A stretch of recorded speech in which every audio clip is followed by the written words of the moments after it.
إن الحمد لله نحمده ونستعينه ونستغفره ونؤمن به ونتوكل عليه ونعوذ بالله من شرور أنفسنا ومن سيئات أعمالنا من يهده الله فلا مضل له ومن يضلله فلا هادي له وأشهد أن لا إله إلا الله وحده لا شريك له وأشهد أن محمدا عبده ورسوله اللهم صل على محمد وعلى آل محمد كما صليت على إبراهيم وعلى آل إبراهيم إنك حميد مجيد اللهم بارك على محمد وعلى آل محمد كما باركت على إبراهيم وعلى آل إبراهيم إنك حميد مجيد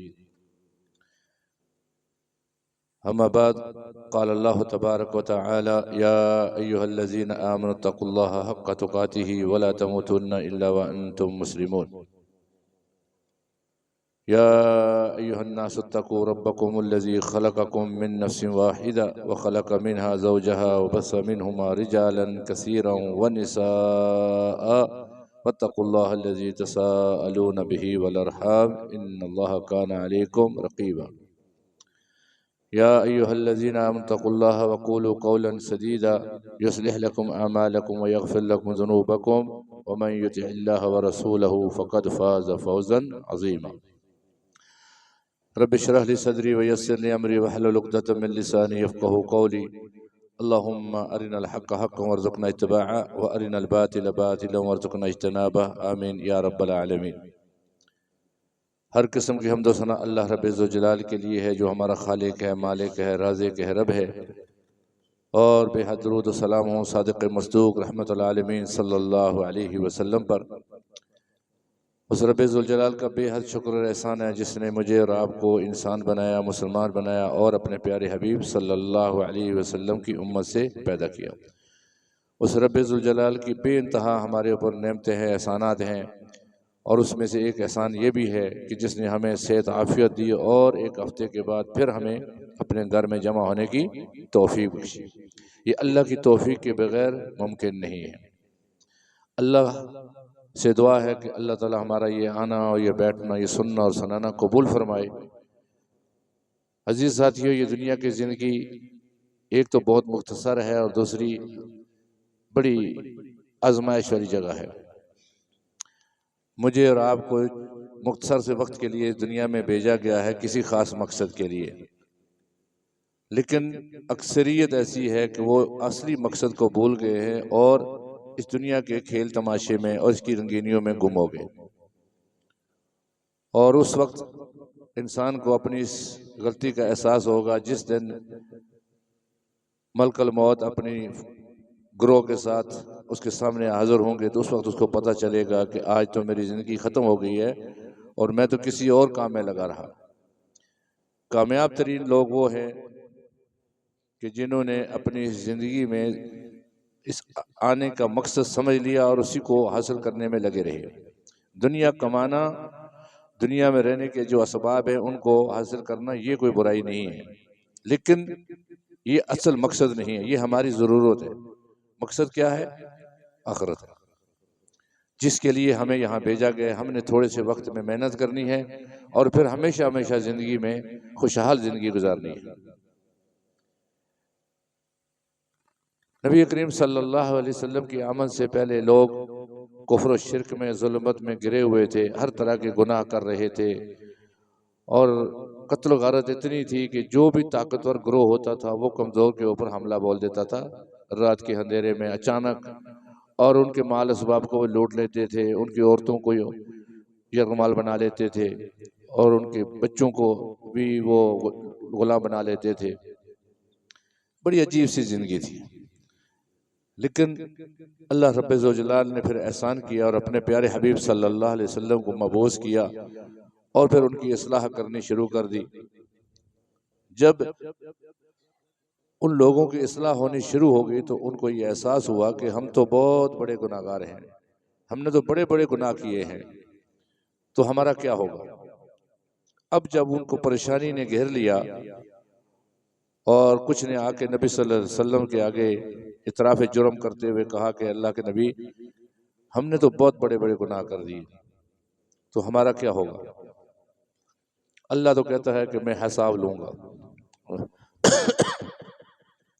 اگر ہمارا حساب ہوا تو پھر ہمارا تو بچنا بہت مشکل ہے۔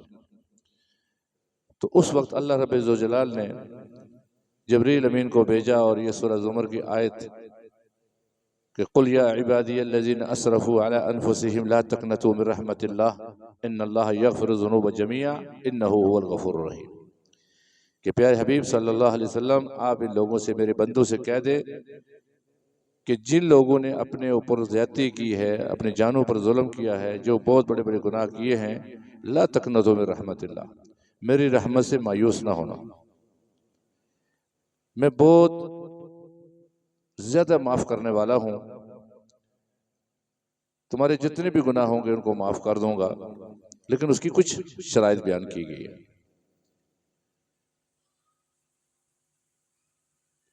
اس وقت بھی یہ شرط تھی، آج بھی یہ شرط ہے کہ جب آدمی کو یہ پتہ چل جائے، اس کو یہ احساس ہو جائے کہ میں نے یہ کام غلط کیا ہے، تو وہ توبۃ نصوحہ کرے۔ یاد رکھیے ہمارے ہاں ایک جملہ بولا جاتا ہے توبہ استغفار۔ استغفار کے معنی ہے معافی مانگنا، اور توبہ کے معنی ہے اس کام کو ہمیشہ کے لیے چھوڑ دینا اور اللہ کی طرف رجوع کرنا، تائب ہو جانا، پلٹنا۔ یہ دونوں لازم ہے، پہلے تو آدمی استغفار کرے گا، پھر اس کے بعد توبہ کرے گا۔ جب ایک آدمی کو یہ پتہ چل گیا کہ مجھ سے غلطی ہوئی تو وہ پھر اللہ کے سامنے اپنی اس غلطی کا اعتراف کرے گا۔ توبۃ النصوحہ کی 3 شرطیں بیان کی گئی ہیں، جیسا کہ سورہ تحریم میں اللہ نے فرمایا کہ یا ایھا الذین آمنوا توبوا الی اللہ توبۃ نصوحا، کہ اے ایمان والو توبہ کرو، توبۃ النصوحہ کرو۔ اس میں پہلی شرط یہ ہے کہ بندہ اپنی غلطی کا اعتراف کرے۔ نمبر 2، اس پر ندامت اور شرمندگی ہونی چاہیے، اور نمبر 3، پھر آئندہ کے لیے وعدہ ہو کہ میں آئندہ یہ کام نہیں کروں گا۔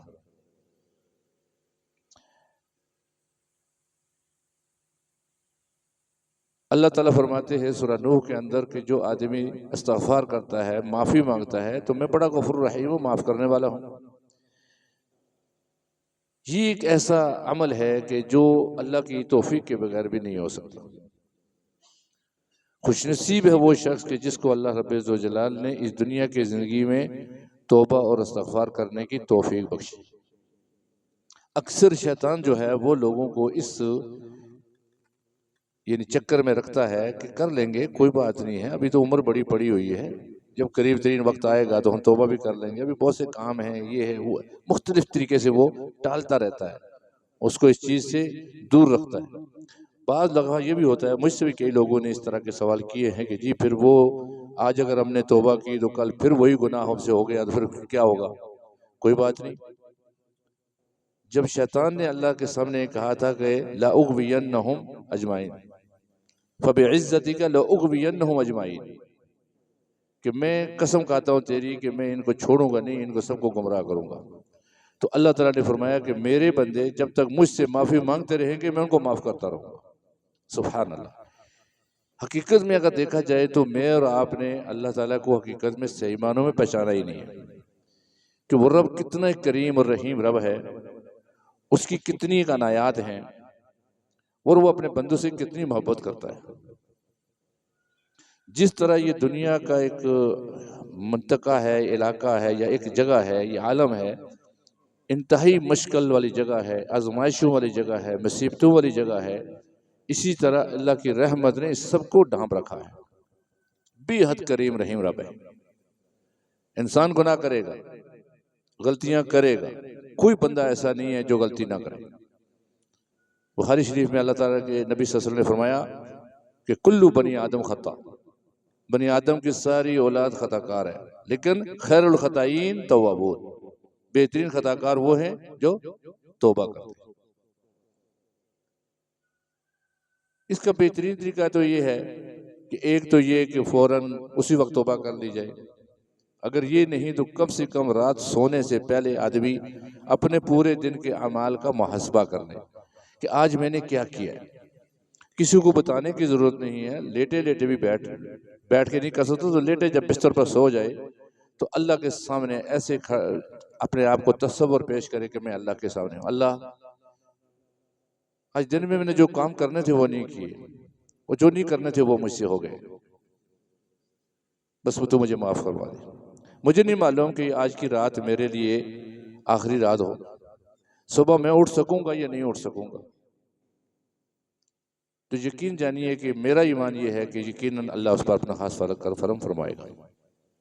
بے حد کریم اور رحیم رب ہے۔ سورہ آل عمران میں اللہ تعالیٰ نے جہاں 4 آدمیوں کی نشانیاں بیان کی، تو اس میں جو چوتھے نمبر والے آدمی کی جو نشانی ہے، 4 آدمیوں کو کہا کہ یہ میرے محسن ہیں، میں ان سے محبت کرتا ہوں۔ ایک وہ کہ الذین ينفقون فی السراء والضراء، ایک تو وہ لوگ ہیں جو اللہ کی راہ میں مال خرچ کرتے ہیں، چاہے غریب ہوں یا امیر ہوں، تنگ دست ہوں یا خوشحال ہوں، اپنی استطاعت کے مطابق خرچ کرتے ہیں، کنجوس نہیں ہیں، نہ تو وہ اسراف کرتے ہیں اور نہ ہی وہ الذی جمع مالا وعددہ، جب مال کو جمع کر کے گن گن کے رکھتے ہیں، نہ وہ الہاکم التکاثر مال کی محبت میں حد سے بڑھ جاتے ہیں۔ یہ لوگ جیسا بھی حالات ہوں اللہ کی راہ میں مال کو خرچ کرتے ہیں۔ دوسرے نمبر پر فرمایا والکاظمین الغیظ، یہ وہ لوگ ہیں کہ جو غصے کو پی جاتے ہیں۔ غصے کا آنا یہ فطرتی عمل ہے، لیکن اس پر کنٹرول کرنا، اس پر ضبط کرنا، یہ مومن کی نشانی ہے۔ اور نمبر 3 فرمایا کہ والعافین عن الناس، دوسرے کے گناہوں کو، غلطیوں کو، قصوروں کو، لغزشوں کو معاف کرنا۔ کسی نے کسی بھی طریقے سے آپ کے ساتھ کوئی زیادتی کی، آپ کو ستایا، آپ کو تنگ کیا، تو آپ نے اس کو عفو درگزر کا معاملہ کیا۔ یہ 3 نشانیاں بیان کرنے کے بعد اللہ تعالیٰ نے پھر چوتھی نشانی یہ فرمائی کہ والذین اذا فعلوا فاحشۃ او ظلموا انفسهم، وہ لوگ جنہوں نے اپنی جانوں پر ظلم کیا اور فحاشی کے کام کر دیے، یعنی ان سے فحاشی کا کام بھی ہو گیا، تذکر اللہ، تو وہ کیا کرتے ہیں؟ فوراً اللہ کا ذکر کرتے ہیں، اللہ کو یاد کرتے ہیں، اور پھر خود اللہ فرماتا ہے کہ وَمَن يَغْفِرُ الذُّنُوبَ إِلَّا اللَّهُ، اور اللہ کے علاوہ کوئی اور ہے معاف کرنے والا؟ نہیں ہے۔ ہاں، لیکن ان کی ایک صفت یہ ساتھ میں بیان کرتی ہے کہ وَلَمْ يُصِرُّوا عَلَى مَا فَعَلُوا وَهُمْ يَعْلَمُونَ، وہ جو کچھ کرتے ہیں اس پر ایک تو نہ اصرار کرتے ہیں اور نہ ہی ڈٹے رہتے ہیں، ارادہ کرتے ہیں، کوشش کرتے ہیں، اللہ سے دعا کرتے ہیں کہ اللہ یہ مجھ سے غلطی ہو گئی ہے اور تو ہمیں معاف فرما، اور آئندہ کے لیے ہم کوشش کریں۔ اگر پھر شیطان کی اکساہٹ کی وجہ سے، اس کے بہکاوے کی وجہ سے، یا اپنی بشری کمزوری کی وجہ سے وہ غلطی پھر ہو جاتی ہے، پھر معاف کریں۔ اللہ نے یہ وعدہ کیا ہے کہ میرا بندہ جب تک مجھ سے معافی مانگتا رہے گا میں اس کو معاف کرتا رہوں گا۔ اس کے لیے کوئی ٹائم لیمٹ نہیں ہے کہ میں 50 سال کا ہو جاؤں گا تو پھر معافی مانگوں گا، 50 سال 60 سال، کیونکہ جو آدمی توبہ کی نیت سے گناہ کرے کہ میں بعد میں توبہ کر لوں گا، وہ گناہ نہیں معاف ہوگا۔ ایک وہ گناہ اور ایک وہ گناہ جس میں لوگوں کو دوسرے کو گواہ بنایا جائے، جس میں دوسرے کو شریک کیا جائے، یہ 2 گناہ نہیں معاف ہوں گے۔ اللہ اور بندہ کے درمیان میں جتنے گناہ ہوں گے 1 منٹ بھی نہیں لگتا اللہ معاف فرماتا ہے۔ اب دیکھیے کہ اللہ کو توبہ جو ہے وہ کتنی پسند ہے، سبحان اللہ۔ نبی کریم صلی اللہ علیہ وسلم نے حدیث قدسی بیان کی کہ ایک آدمی نے 99 قتل کیے، سنی ہوگی آپ نے، اور اس کو احساس ہوا کہ میں نے بڑے گناہ کیے ہیں اور اللہ سے معافی مانگنی چاہیے۔ ایک آدمی کے پاس، یہ بنی اسرائیل کا آدمی تھا، اس نے ایک آدمی سے پوچھا کہ بھئی میں نے اتنے قتل کیے ہیں، کیا مجھے معافی مل سکتی ہے؟ میں نے اتنے قتل کیے ہیں۔ تو اس نے کہا کہ اتنے قتل کرنے کے بعد پھر بھی توبہ کی امید رکھے ہو؟ اس نے غصے میں آ کے اس کو مار دیا، 100 ہو گئے۔ پھر کچھ عرصے کے بعد پھر اس کو احساس ہوا، ندامت ہوئی، پھر ایک آدمی کے پاس گیا، اس نے کہا کہ ہاں اللہ کا دروازہ توبہ کا کھلا ہوا ہے، اب جب چاہے معافی مانگے اسے وہ معاف کر سکتا ہے۔ اچھا مجھے بتاؤ کیسے معافی مانگنی ہے؟ اس نے کہا مجھے تو اتنا علم نہیں ہے، وہ سامنے بستی ہے وہاں چلے جاؤ، وہاں پر کچھ لوگ اہل علم ہیں، وہ آپ کو طریقہ بتا دیں گے۔ اب یہ آدمی چلتا ہے اور سینٹر میں درمیان میں جب پہنچتا ہے تو اس کی موت آ جاتی ہے، اور اللہ کے نبی فرماتے ہیں کہ جنت کے فرشتے بھی آگے اور جہنم کے فرشتے بھی آگے۔ جہنمی کہتے ہیں کہ یہ اتنا گنہگار ہے کہ اس نے 100 قتل کیے ہیں، اس کو ہم جہنم میں لے کے جائیں گے۔ جنتی کہتے ہیں نہیں، یہ توبہ کی طرف جا رہا تھا۔ تو اللہ سمیع و بصیر، علیم و خبیر ہونے کے باوجود ان سے جب سوال جو کیا پتہ چلا، تو اللہ نے کہا تم ایسے کرو کہ جنت والوں کو کہا کہ یہ جہاں جا رہا ہے اس جگہ سے لے کے وہاں تک زمین کو ناپو، اور جہنم والوں کو کہا کہ تم جہاں گرا ہوا ہے، جہاں سے آیا، اس جگہ کو نہ پہنچ، جو جگہ کم ہوگی وہ لے جانا، اور ادھر زمین کو حکم دے دیا کہ تم پھیل جاؤ اور تم سکڑ جاؤ۔ ذرا اندازہ لائیے، سبحان اللہ، ابھی بندے نے توبہ کی نہیں ہے، صرف جا رہا تھا، ارادہ کیا ہے، لیکن اس کے باوجود اللہ تعالیٰ نے اتنے بڑے قاتل کو، جس نے 100 قتل کیا، اس کو معاف کر دیا۔ کتنا کریم و رحیم رب ہے، سبحان اللہ۔ میں نے پہلے عرض کی کہ جب صحابہ کرام کو ندامت ہو رہی تھی اپنے گناہوں پر، تو ایک دن ایک بدو آ گیا، اس نے کہا کہ یا رسول اللہ علیہ وسلم، جب میں نے کلمہ پڑھ لیا، مسلمان ہو گیا، تو کیا میرے پچھلے سارے گناہ معاف ہو گئے؟ تو پھر آقا نے فرمایا کہ اگر تو نے سچے دل سے کلمہ پڑھا ہے اور آئندہ کے لیے وہ گناہ نہ کرنے کا ارادہ کیا ہے، تو اللہ تیرے پیچھے سارے گناہ معاف کر دے گا۔ انہوں نے کہا یا رسول اللہ میں نے بہت بڑے بڑے گناہ کیے ہیں، ایک گناہ ایسا ہے کہ جو آج تک مجھے سونے نہیں دیتا۔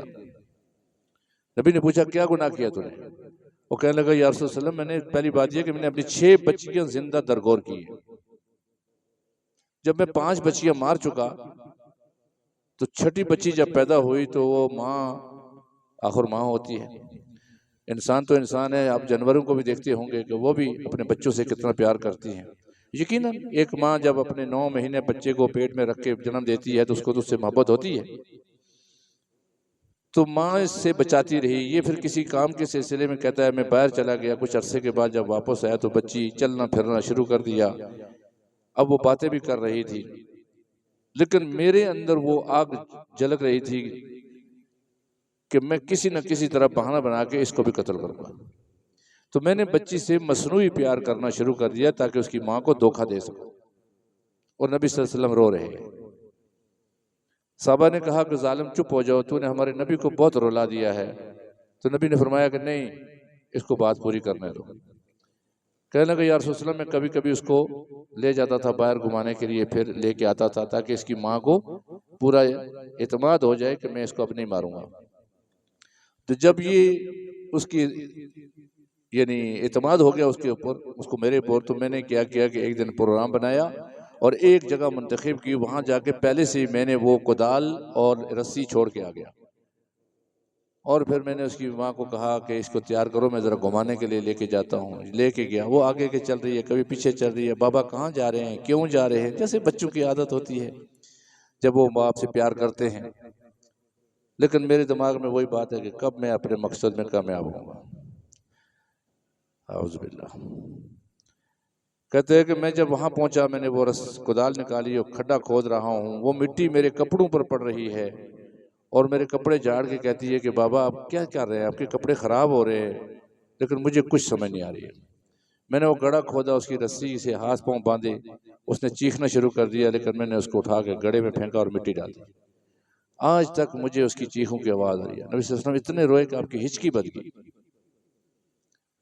تو آپ نے فرمایا کہ اے فلاں، اگر تو نے سچے دل سے کلمہ پڑھا اور اس پر پابند رہا اور تو نے اللہ سے معافی مانگی، اللہ نے تیرے یہ بھی گناہ معاف کر دیا۔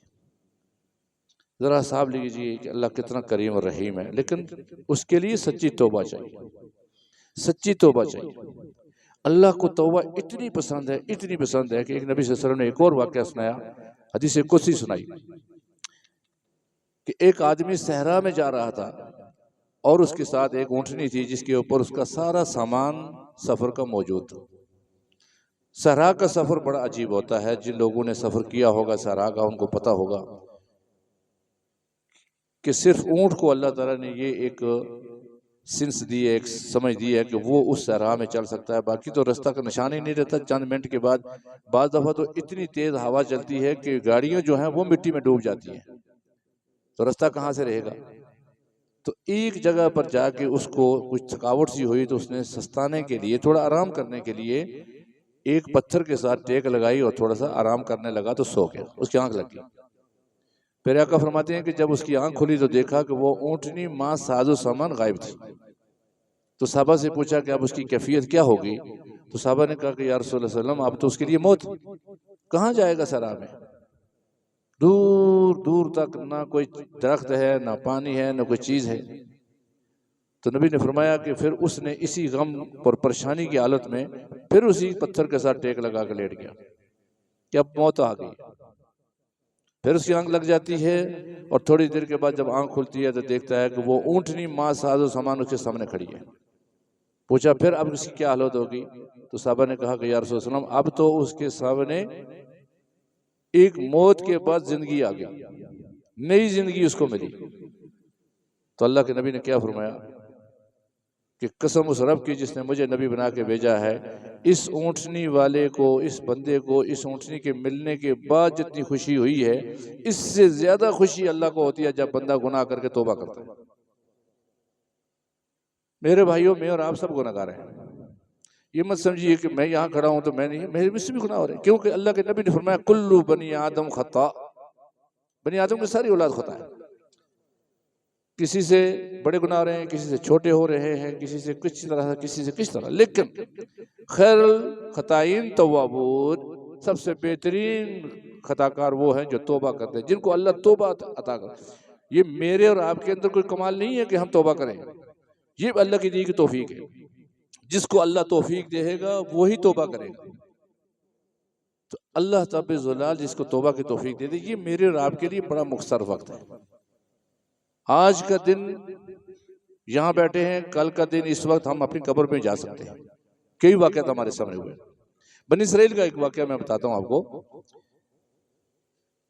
کہ موسیٰ علیہ السلام نے ایک دن ایک بندے اپنے رب سے سوال کیا کہ یا اللہ میری قوم میں سب سے بدترین شخص کون ہے؟ تو اللہ تعالیٰ نے فرمایا کہ موسیٰ صبح سویرے اٹھ کے وہاں جا فلاں جگہ رستے پر بیٹھ جانا، جو آدمی وہاں سے گزرے گا وہ سب سے بدترین ہوگا تیری قوم میں۔ جوان آدمی کاندھے پر ایک بچے کو اٹھایا ہوا جا رہا تھا، یہی ہے۔ پھر موسیٰ علیہ السلام نے دعا کی کہ اللہ میری قوم میں سب سے بہترین شخص کون ہے؟ اللہ نے کہا کہ شام کو اس جگہ پر بیٹھ جانا، جو بندہ یہاں سے گزرے گا وہ سب سے بہترین ہوگا۔ اب جب موسیٰ علیہ السلام وہاں بیٹھ کے دیکھا وہی آدمی بچہ اٹھائے ہوئے آ رہے ہیں، بڑے پریشان ہو گئے کہ اللہ صبح یہ سب سے بدترین تھا اور ابھی سب سے بہترین ہو گیا، کیا وجہ ہے؟ تو اللہ تعالیٰ نے فرمایا کہ موسیٰ جب یہ جا رہا تھا یہاں سے تو اس کا بچہ آج سے سوال کرنے لگا کہ بابا آپ کدھر جا رہے ہیں؟ اس نے کہا کہ آگے پہاڑوں کی طرف جا رہا ہوں۔ تو جب پہاڑ دیکھے تو اس نے سوال کیا کہ بابا ان پہاڑوں سے بڑی کوئی چیز بھی ہے؟ اس نے کہا ہاں ہے۔ کیا ہے؟ ریگستان ہے۔ بابا ریگستان سے بھی بڑی کوئی چیز ہے؟ ہاں ہے۔ کیا ہے؟ آسمان ہے۔ بابا آسمانوں سے بھی بڑی کوئی چیز ہے؟ اس نے کہا ہاں۔ کیا ہے؟ تیرے باپ کے گناہ ہیں۔ بچے نے پوچھا بابا اس سے بھی بڑی کوئی چیز ہے؟ کہا ہاں، تیرے باپ کے رب کی بخشش اس سے بھی بڑی ہے۔ اللہ کہتا ہے اس جملے نے مجھے ہلا دیا اور مجھے اپنی رحمت اس پر نچھاور کرنے پر مجبور کر دیا اور میں نے اس کے سارے گناہ معاف کر دیا۔ تو اس لیے یہ سب سے بہترین ہو گیا کہ اب یہ واپس جا رہا ہے، اس کا ایک گناہ بھی نہیں ہے۔ تو ذرا اس چیز سے اندازہ لگا لیجئے کہ اللہ اپنے بندوں پر کتنا مہربان ہے۔ لیکن وہ شیطان جو ہے وہ ہمیں اپنی انا، اپنی ضد اور اپنے ان مجبوریوں میں الجھا کر ہمیں اس طرف جانے نہیں دیتا، ہمیں توبہ کرنے نہیں دیتا، ہمیں استغفار کرنے نہیں دیتا۔ سورہ نوح میں اللہ فرماتا ہے کہ جو آدمی استغفار کرتا ہے یعنی معافی مانگتا ہے، تو چونکہ معافی وہ مانگے گا جو اس چیز کو ایکسپٹ کرے گا کہ میں نے یہ غلطی کی ہے۔ تو میں نے پہلے کو بتایا کہ یہ تین شرطیں، سب سے پہلے اپنی غلطی کو تسلیم کرنا اور اس کے بعد ندامت و شرمندگی ہونا۔ ایک آدمی اپنے باپ سے ناراض ہے یا باپ بیٹے سے ناراض ہے اور بیٹا آپ باپ کے سامنے کھڑے ہو کے ایسے کہہ کے ابا ہوگی نہ گانا چھڑ دیو نہ تسی میں لے کے بہ جاندے ہو، تو اس طرح نہیں بات بنے گی۔ اس کا طریقہ یہ ہے کہ اس کی آنکھیں جھکی ہونی چاہیے، گردن جھکی ہونی چاہیے اور ندامت ہونی چاہیے، ابا جی بس غلطی ہو گئی ہے، آئندہ نہیں کروں گا اس طرح۔ پھر باپ کو بھی ترس آ جائے گا۔ یہ ہے طریقہ۔ تو اللہ تعالیٰ نے فرمایا کہ جو بندہ مجھ سے معافی مانگتا ہے اس کو میں 5 انعام دوں گا۔ سبحان اللہ، 1 نہیں 2 نہیں 5 انعام دوں گا۔ فَقُلْتُ اسْتَغْفِرُوا رَبَّكُمْ إِنَّهُ كَانَ غَفَّارًا، بس تم استغفار کرو، میں معاف کرنے والا ہوں، بہت بڑا معاف کرنے والا ہوں۔ پہلا انعام یہ ہوگا کہ اس کے سارے گناہوں کو معاف کر دوں گا۔ دوسرا انعام کیا ہے؟ وَيُمْدِدْكُمْ بِأَمْوَالٍ وَبَنِينَ، اس دنیا کی زندگی میں اس کو مال اور اولاد وافر مقدار میں دوں گا، اضافہ کروں گا۔ مجھے اور آپ کو، ہر آدمی کو ان 2 چیزوں سے ہی تو محبت ہے، مال اور اولاد سے ہی تو محبت ہے۔ تو اللہ کہتا ہے یہ دونوں چیزیں میں تمہیں دوں گا۔ اور نمبر 4 پر کیا ہے؟ وَيَجْعَلْ لَكُمْ جَنَّاتٍ، اور تمہیں جنت دوں گا مرنے کے بعد۔ وَيَجْعَلْ لَكُمْ أَنْهَارًا، اور پھر اس کے اندر نہریں بھی دوں گا۔ اب اندازہ کر لیجیے کہ پہلی بات تو یہ ہوئی کہ جب اس نے توبہ کی، اللہ سے معافی مانگی، تو اس کو اللہ کہتا ہے کہ میں تیرے سارے گناہ معاف کر دوں گا۔ پھر کہا دنیا کی 2 نعمتیں اور 2 آخرت کی، مال بھی دوں گا، اولاد بھی دوں گا۔ آج دیکھ لیجئے بہت سے لوگ ہیں مال کی وجہ سے، اولاد ہے مال کی وجہ سے پریشان ہیں، اور بعض جو ہیں ان کے پاس مال بہت ہے لیکن اولاد نہیں ہے، اولاد ہے تو مال نہیں ہے، لیکن اللہ کہتے ہیں میں دونوں چیزیں دوں گا، یا ان کا نعم البدل بھی دے سکتا ہوں۔ اور پھر مرنے کے بعد جنت، اور جنت کی ڈرے، بذات خود جنت سب کچھ ہے۔ جس کو جنت مل گئی اس کے اندر دنیا کی کیا سب نعمتیں موجود ہیں۔ وہ جنت جس کے لیے بنائی گئی ہے اس کے لیے اس کی ضرورت اس کی خواہش سے بھی بڑھ کے ہے، لیکن اس کی شرط کیا ہے کہ بندہ اللہ سے اپنا تعلق جوڑے، رجوع کرے، اور پہلے اپنی غلطی کو مانے، اس پر ندامت اختیار کرے، اور پھر اس کے بعد معافی مانگے اور وعدہ کرے کہ میں آئندہ یہ کام نہیں کروں گا۔ اسی حوالے سے میں نے شاید پہلے بھی ایک دفعہ جمعہ میں یہ آیت آپ کے سامنے رکھی تھی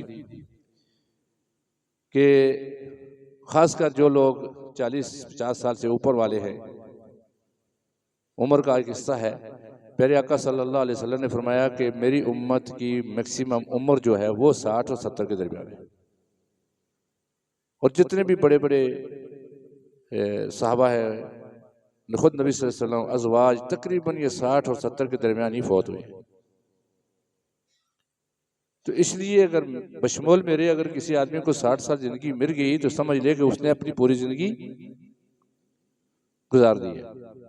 اب یہ بونس ہے، ایکسٹرا ٹائم ہے ہمارے پاس، اس میں ہم کیا کرتے ہیں کہ آج بھی اگر ہم رات کو ٹی وی پر بیٹھ کے پروگرام دیکھ کے سوتے ہیں تو پھر ہمیں افسوس ہونا چاہیے، نہیں، اس سے بچنا چاہیے۔ آج بھی اگر ہم موبائل کے اوپر اپنا وقت ضائع کر رہے ہیں تو اس سے بھی ہمیں اجتناب کرنا چاہیے، کیونکہ ہمارے پاس ٹائم بہت تھوڑا ہے۔ 60 سال کے بعد کسی وقت بھی ہمیں چلنے کے لیے آرڈر ہو سکتا ہے۔ تو اب دیکھ لیجئے کہ سبحان اللہ، یہ آیت جو ہے یہ ہر اس بندے کے لیے جس کی عمر 50-60 سال ہے بڑی خوشخبری ہے، اور فوراً اس سے ہمیں استفادہ حاصل کرنا چاہیے۔ سورہ فرقان میں اللہ فرماتے ہیں کہ پوری تفصیل ہے، شروع میں اللہ تعالیٰ نے اپنی حمد و ثنا بیان کی، اپنی کبریائی بیان کی، اس کے بعد پھر جنت کے دوزخ، دنیا کے جو مال و متانے، یعنی کہ کون ہے جو تمہارے رشتوں کو جوڑتا ہے، کون ہے جو پانی برساتا ہے، کون ہے جو تمہیں اولاد دیتا ہے، کون ہے جو تمہیں رزق دیتا ہے، یہ ساری باتیں گنوائی، اور پھر آگے جا کے جنت و جہنموں کا تذکرہ کیا، اور آخر میں جا کے اللہ کہتے ہیں کہ اِلَّا مَن تَابَ وَآمَنَ وَعَمِلَ عَمَلًا صَالِحًا فَأُولَٰئِكَ يُبَدِّلُ اللَّهُ سَيِّئَاتِهِمْ حَسَنَاتٍ وَكَانَ اللَّهُ غَفُورًا رَحِيمًا۔ ہاں، لیکن جس نے سچے دل سے توبہ کی، ایمان لایا، اور اس کے بعد پھر ثابت قدم رہا کہ اچھے کام کیے، برے کاموں سے اپنے آپ کو روک کے رکھا، تو اللہ کہتے ہیں کہ میرا پھر وعدہ ہے اس کے ساتھ کہ فَأُولَٰئِكَ يُبَدِّلُ اللَّهُ سَيِّئَاتِهِمْ حَسَنَاتٍ، اس کے سارے گناہوں کو معاف نہیں کروں گا، سارے گناہوں کو نیکیوں میں بدل دوں گا۔ اللہ اکبر! اس سے بڑی اور کتنی رحمت چاہیے ہمیں، اس سے بڑی اور کتنی رعایت چاہیے۔ تو میرے بھائیوں، میں تو کہتا ہوں کہ آج کسی محفل میں بیٹھے ہی ہم نے اقرار کر لینا ہے، اسی محفل میں بیٹھے ہی ہم نے اقرار کر لینا ہے کہ آج کے بعد میں کوئی کام ایسا نہیں کروں گا جس سے میرا رب ناراض ہو، میں اللہ کی طرف سچا رجوع کرتا ہوں، سچی توبہ کرتا ہوں، تو انشاءاللہ ہماری زندگی کے جتنے گناہ بھی ہیں وہ سارے کے سارے اللہ کہتا ہے تمہاری نیکیوں میں بدل دوں گا۔ اگر بنی اسرائیل کے لیے اتنے بڑے انعامات ہو سکتے ہیں تو کیا امت محمدیہ صلی اللہ علیہ وسلم کے لیے نہیں ہو سکتے؟ جس طرح میرے اور آپ کے نبی تمام نبیوں سے اعلیٰ اور افضل ہیں، اسی طرح تمام امتوں سے افضل امت میرے نبی صلی اللہ علیہ وسلم کی، جس میں میں اور آپ شامل ہیں۔ الحمدللہ، ہر روز ہر وقت اللہ کا شکر ادا کرنا چاہیے۔ موسیٰ علیہ السلام کے زمانے میں ایک دفعہ یہ ہوا کہ قحط سالی ہو گئی، بارش نہیں ہو رہی ہے، لوگ بہت پریشان ہو گئے۔ آخر انہوں نے کہا کہ موسیٰ علیہ السلام سے کہ اللہ سے دعا کریں کہ اللہ ہمیں بارش دے۔ اللہ نے دعا کی، اللہ نے کہا کہ موسیٰ اپنی بستی کو لے کے باہر آ جائیے۔ سب لوگ باہر آ گئے تو اللہ نے کہا کہ موسیٰ ان میں سے ایک آدمی ہے جس کی وجہ سے یہ بارش رکی ہوئی ہے، اور انتہائی ناشکرہ نافرمان گنہگار آدمی ہے، اس کو کہو کھڑا ہو جائے، کھڑا ہو کے اپنی غلطی کا اعتراف کرے اور معافی مانگے کہ آئندہ میں گناہ نہیں کروں گا، میں محفل ختم ہونے سے پہلے بارش برسا دوں گا۔ موسیٰ علیہ السلام نے اعلان کیا، وہ بندہ اندر ہی تھا، اس نے اپنا کرتا اٹھایا، منہ پر رکھ لیا اور دل میں دعا کرنے لگا، اللہ پردہ رکھ لے، اگر میں ان کے سامنے اٹھ کے کھڑا ہوا ایکسپوز ہو جاؤں گا یہ تو مجھے بہت ذلیل کر دیں گے، لیکن میں وعدہ کرتا ہوں کہ آئندہ یہ کام نہیں کروں گا، آئندہ میں کوئی گناہ کا کام نہیں کروں گا، بس جیسا تیرا حکم ہوگا ایسے ہی کروں گا۔ بارش برس پڑی، موسیٰ علیہ السلام نے دعا کی کہ اللہ نہ وہ بندہ کھڑا ہوا ہے نہ اس نے بات کی ہے اور آپ نے بارش بھی دے دی، تو سبحان اللہ، وہ غفور اور رحیم اور کریم رب فرماتا ہے کہ موسیٰ جو میں چاہتا تھا وہ ہو گیا، میں چاہتا یہی تھا کہ یہ بندہ توبہ کرے، یہ معافی مانگے، اس نے معافی مانگ لی، میں نے بارش برسا دی۔ اگر بنی اسرائیل کے لیے یہ انعامات ہو سکتے ہیں تو کیا محمد صلی اللہ علیہ وسلم کی امت کے لیے نہیں ہو سکتے؟ بہت زیادہ ہو سکتے ہیں۔ بس فرق یہ ہے کہ ہماری طرف سے تاخیر ہے، ہماری طرف سے کوتاہی ہے۔ اس لیے میرے بھائیوں، یہ میرا کہنے کا مقصد نہیں ہے کہ جب 50 سے 60 سال کے ہونے پھر توبہ کریں، نہیں۔ آج کل آپ دیکھ رہے ہیں اموات کا جو ریشو ہے وہ نوجوانوں کا زیادہ ہے۔ موت کسی وقت بھی آ سکتی ہے، ہم روزانہ دیکھتے نہیں ہیں، چند دنوں کا بچہ، چند گھنٹوں کا بچہ، چند سالوں کا بچہ جو ہے فوت ہو رہا ہے۔ موت کسی وقت بھی آ سکتی ہے، یہ ایک ٹائم فریم ہے جو اللہ تعالیٰ نے مقرر کر دیا ہے۔ زمین اور آسمان بننے سے 50,000 سال پہلے اللہ رب الجلال نے تمام تقدیر لکھ دی ہے، اس میں کوئی ردل بدل نہیں ہے، کسی کو کوئی نہیں پتا۔ وہ 5 علوم کا کسی کو اندازہ نہیں ہے، کوئی علم نہیں ہے۔ یہ اللہ تعالیٰ فرماتے ہیں سورہ روم میں کہ ان اللہ عندہ علم الساعہ، بے شک اللہ کو ہی علم ہے کہ قیامت کب ہوگی، کسی کو نہیں علم۔ وَيُنَزِّلُ الْغَيْثَ، بارش کب کہاں کتنی کیسے برسے گی۔ وَيَعْلَمُ مَا فِي الْأَرْحَامِ، ماں کے پیٹ میں کیا ہے۔ وَمَا تَدْرِي نَفْسٌ مَاذَا تَكْسِبُ غَدًا، کوئی نہیں جانتا کل کیا ہوگا۔ وَمَا تَدْرِي نَفْسٌ بِأَيِّ أَرْضٍ تَمُوتُ، کوئی نہیں جانتا کہ موت کب اور کہاں آئے گی۔ ان اللہ علیم الخبیر، بے شک اللہ اس کا علم رکھتا ہے اور وہی خبر رکھتا ہے۔ تو لہٰذا یہ ضروری نہیں ہے کہ آدمی 50 سال 60 سال کے بعد جا کے توبہ کرے، نہیں، ہر آدمی کو توبہ کرنی چاہیے، ہر آدمی کو فکر ہونی چاہیے کہ میری موت کسی بھی وقت آ سکتی ہے۔ اور یہ ایسا ایک عمل ہے کہ جو 1 منٹ کے اندر اندر ہی آپ کی ساری زندگی کے گناہ کو معاف کر دے گا اور کو نیکیوں میں بدل دے گا۔ اللہ مجھے اور آپ کو اس پر عمل کرنے کی توفیق عطا فرمائے، اور اللہ کی اس رحمت اور اس کریمی سے ہمیں اللہ تعالیٰ بچنے کی توفیق عطا فرمائے، یعنی کہ اس کریمی کی حاصل کرنے کی ہمیں توفیق عطا فرمائے اور ہر قسم کی نافرمانی سے بچنے کی ہمیں توفیق عطا فرمائے۔ وآخر دعوانا الحمدللہ رب العالمین۔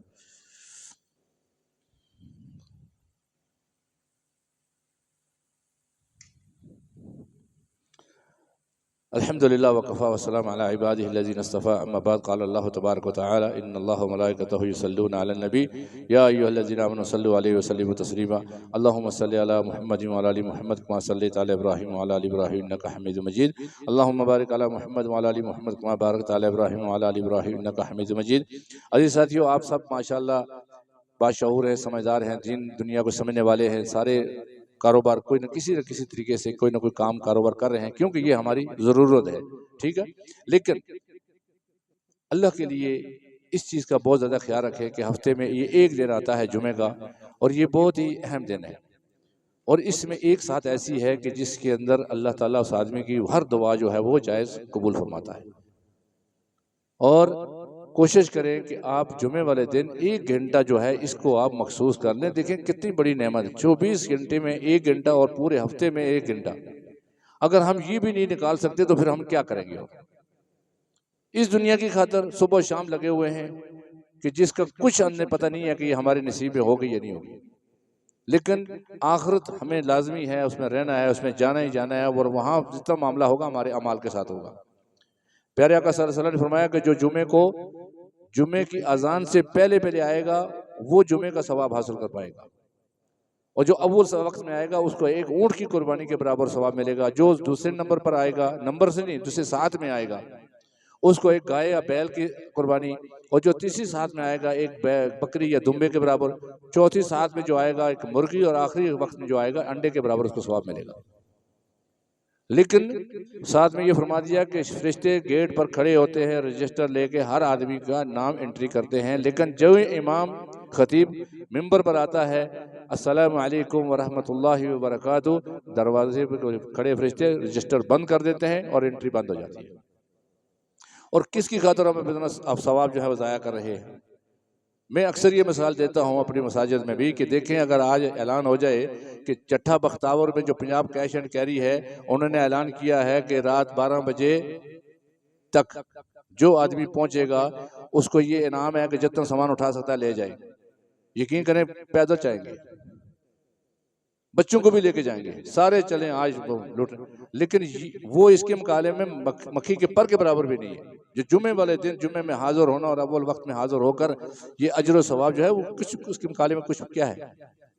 لیکن یہ ہمیں چونکہ نظر نہیں آ رہا اس لیے ہم سستی کرتے ہیں. شیطان ہمیں وسوسے سے آپ جائیں گے بس ابھی تو مولوی صاحب آئے نہیں ہوں گے, چلیں گے 2 فرض پڑھنے ہیں. نہیں, یہ 2 فرض کا نام نہیں ہے. تو کوشش کریں کہ اس کے پورا فائدہ اٹھائیں, خشوع و خضوع کے ساتھ آئیں اور اللہ کا بے حد فضل اور احسان حاصل کر کے جائیں.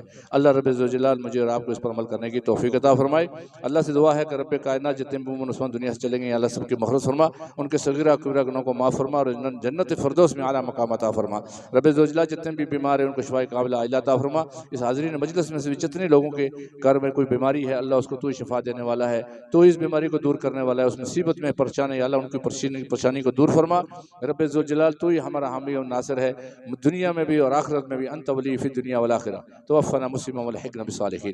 رب ذوالجلال جتنے بھی بے اولاد ہیں ان کو اولاد صالح عطا فرما. جن کی اولاد ہے نافرمان ہے یا اللہ ان کو نیک و صالح بنا دے. اللہ ہمارے گھروں میں دین کا ایک نظام جو ہے وہ قائم کرنے کی ہمیں توفیق عطا فرما. جب تک ہم زندہ ہیں اللہ ہمیں دین اسلام سے محبت اور دین کے ساتھ چلنے والا بنا دے. نبی صلی اللہ علیہ وسلم کو طریقے پر چلنے والا بنا دے. ملک پاکستان کی حفاظت فرما. جہاں جہاں بھی مسلمان کسی حال مشکلات میں ہیں اللہ ان کی مشکل کو دور فرما. رب ذوالجلال تو ہمارے پر رحم فرما. جس مقصد کے لیے تو نے ہمیں دنیا میں بھیجا ہے اللہ قرآن پاک کو پڑھنے سمجھنے اس پر عمل کرنے کی توفیق عطا فرما اور نبی صلی اللہ علیہ وسلم کے طریقے پر چلنے والا بنا. ربنا اغفر لنا ولاخواننا الذين سبقونا بالایمان ولا تجعل في قلوبنا غلا للذين امنوا ربنا انك رؤوف رحيم. اللهم اغفر لنا قبل الموت وارحمنا عند الموت ولا تعذبنا بعد الموت ولا تحاسبنا يوم القيامة انك على كل شيء قدير. اللهم من احييته منا فاحيه على الاسلام ومن توفيته منا فتوفه على الايمان. سبحان ربك رب العزة عما يصفون وسلام على المرسلين والحمد لله رب العالمين.